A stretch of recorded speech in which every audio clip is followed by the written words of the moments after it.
Let's look at how NextREADY measures mastery using peer review. In this case, we're going to be looking at the Santa Fe Public Schools attributes of a graduate. The example we're using comes from Flipgrid, where students use their phones or their computers to capture short videos and explain what they're doing.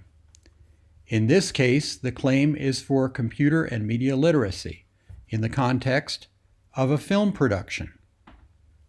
We begin by looking at our existing experience, which ranges all the way from none, something that's new to me that I can't even identify or define, to something where I have awareness, or perhaps I have an example. And it makes a difference whether it's your first example, your fifth example, or your 50th example. The highest level would be where you've coached somebody. In this case, I've done this for my 50th time, so that's the example we're looking at here. Creative all the time. I'm a musician. I build software. I work with teachers. A lot of this stuff I'm working on has never been done before. That's the definition of creative. So it also means learning from your mistakes and setting up your mistakes so they can inform you and getting the information you need to get better. So I'll choose the 350. The next thing we're going to look at is another video, a little bit later, explaining how I use the computer and media literacy skills in the context of this project. I could be using it at the recall level, where I would be doing these simple types of things, and all of the verbs are shown here on the right, so the definitions are already there. I could be working at the skills and concepts level, or the strategic thinking level, but in this case, since we're talking about creativity, I'm working at level 4, extended thinking. Here's the example.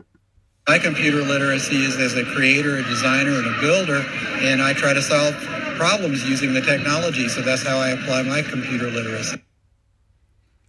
So I'm going to confirm this use and then look at the actual final product. Santa Fe loves technology. We love computers! When you see these huge companies, they choose a place based on an existing workforce. In New Mexico, there are over 1,800 open computing jobs that represent nearly $150 million in potential income for families of our state. So we see the final rating here, starting at an experience level of 3 on the 50th try, working at the extended thinking level, and a high quality product is what we see. So the ratings are shown here, the results of those 3 clips, and we also get to see the comments that were made on the final product that the students worked on. That's how we earn our badge for computer and media literacy. Thanks a lot.